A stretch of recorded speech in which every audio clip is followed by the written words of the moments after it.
Hi everyone. Today we will talk about how to fix or how to solve Twitter login problem in pubg on iPhone. To know how to fix or how to solve Twitter login problem in pubg on iPhone, you should just go to settings like this. You will click. After that, in this page, you will go to apps, default apps, app settings.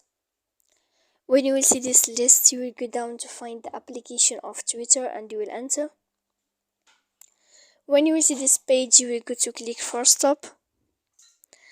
After that, you will enter to storage. When you will end this, you will click clear cache.